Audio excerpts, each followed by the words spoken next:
6 নং বালিসত্ৰ জিলা পৰিষদ সমষ্টিৰ বালিকটীয়া গাঁও পঞ্চায়তত AIUDFৰ ব্যাপক নিৰ্বাচনী প্ৰচাৰ। জিলা পৰিষদ সমষ্টিটোত ক্ৰমান্বয়ে বৃদ্ধি পাইছে জামাতুৰ ৰহমানৰ জনপ্ৰিয়তা। নগাঁও জিলাৰ ঢিং সমষ্টিৰ অন্তৰ্গত 6 নং বালিসত্ৰ জিলা পৰিষদৰ সমষ্টিটোত কংগ্ৰেছ আৰু বিজেপিৰ লগতে AIUDFেও চলাই গৈছে ব্যাপক নিৰ্বাচনী প্ৰচাৰ।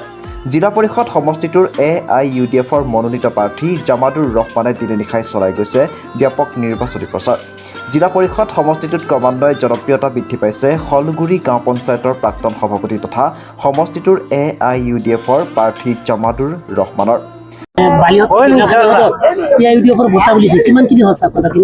কথাখিনি সম্পূৰ্ণভাৱে সত্য। চাওক, আজি আমি যিমান দিনৰ পৰা কাম কৰি আছো ফিল্ডত, গতিকে মানুহৰ বিপুল সঁহাৰি পাইছোঁ, কিন্তু আজিলৈকে কোনো দলত তেনেকুৱা সঁহাৰি পোৱা নাই।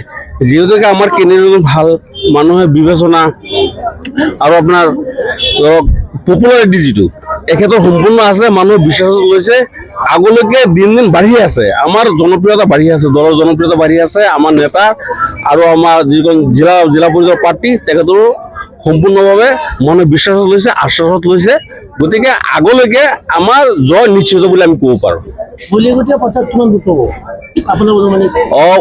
এতিয়া আমাৰ কৰ্মীৰ যি উৎসাহ আমি আজি মিটিঙত দেখিলোঁ বা আমি কাম কৰি আছোঁ যিমান দিনকৈ দেখিলোঁ, আপোনাৰ 70% আমি অনুভৱ এটা কৰিছোঁ, আৰু বাকী যিসকল কৰ্মী আছে একেলগত আমি আলোচনা কৰিছোঁ, আলোচনা কৰি দেখিছোঁ যে আমাৰ 70ৰ তলত আমাৰ ভোট নাহে, 70ৰ ওপৰতে ভোট থাকিব আমাৰ।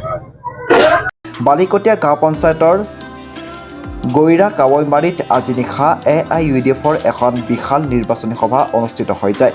আজি নিশা অনুষ্ঠিত হোৱা নিৰ্বাচনী প্ৰচাৰ সভাখনত AIUDFৰ প্ৰাৰ্থী জামাতুৰ ৰহমান উপস্থিত থাকি সকলো ভোটাৰ ৰাইজক অহা 7 মে'ত অনুষ্ঠিত হ'বলগীয়া দ্বিতীয় পৰ্যায়ৰ পঞ্চায়ত নিৰ্বাচনত তলা চাবিত ছবিখনত ভোট দিবলৈ আহ্বান জনায়।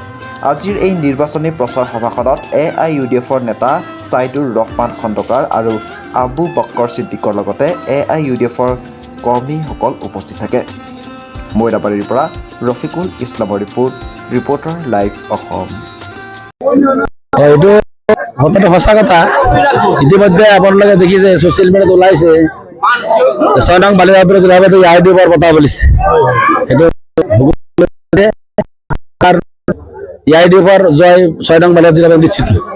আজি আপুনি কেইখন বজাত সভা কৰিছে? আজি সভা আজি শুক্ৰবাৰ, আমাৰ দিনত কোনো প্ৰগ্ৰাম কৰা নাই। এইটো মোৰ ফাৰ্ষ্ট সভা। এতিয়া আছে মোৰ সোণাইবাৰা জিপি, পিছত আছে শলগুৰি। আজি 3টা মিটিং আছে। 7 তাৰিখে দ্বিতীয় পৰ্যায়ৰ নিৰ্বাচন আৰম্ভ হ'ব। আপুনি ভোটাৰক কি আহ্বান জনাব? মই ভোটাৰক এটা কথা আহ্বান জনাম, এইটো পঞ্চায়ত নিৰ্বাচন, আপোনালোকে বিবেক ভোট দিয়ক, উপযুক্ত প্ৰাৰ্থী বাছনি কৰক।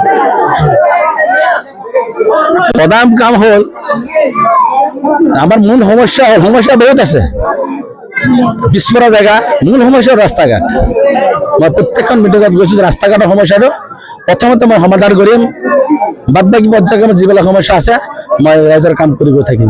আপুনি পূৰ্বৰ এইটো মানে জিলা পৰিষদৰ অন্তৰ্গত এখন পঞ্চায়তৰ পূৰ্বৰ সভাপতি আছিলে আপুনি, শলগুৰি গাঁও পঞ্চায়ত।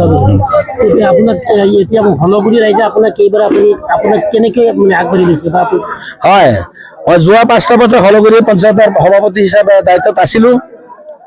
এইবাৰ মোৰ শলগুৰি গাঁও পঞ্চায়তে মোক জিলা পৰিষদলৈ আগবঢ়াই দিছে যে আপুনি আমাৰ বহুত কাম ডেভেলপমেণ্টৰ কাম কৰিছে, যে আপোনালোকৰ পঞ্চায়তত আমি ৰাখিব বিচৰা নাই, আপুনি অলপ ডাঙৰ জিলা পৰিষদত যাওক, বহল ভিত্তিত যাওক, আপোনাক আমি আগুৱাই দিছোঁ, আশীৰ্বাদ দিছোঁ, দোৱা দিছোঁ, আপুনি আগুৱাই যাওক, আপোনাৰ জয় নিশ্চিত হ'ব। আপোনাৰ মূল যুদ্ধখন কাৰ লগত হ'ব বুলি আপোনাৰ? যুদ্ধ বুলিতো মই নাভাবোঁ যুদ্ধ হ'ব বুলি। তাৰমানে ছেকেণ্ড পজিশ্যনত কংগ্ৰেছ থাকিব, বহুত কম ভোট পাব। আপুনি বলিকটীয়া পঞ্চায়ত কিমান ভোট পাব? আজিৰ যিটো উৎসাহ দেখিছোঁ, বলিকটীয়া পঞ্চায়ত মোৰ আইডিয়া 70% ভোট AIUDFৰ পক্ষত কৰিব বুলি মোৰ এটা ধাৰণা হৈছে আৰু। Reporter live.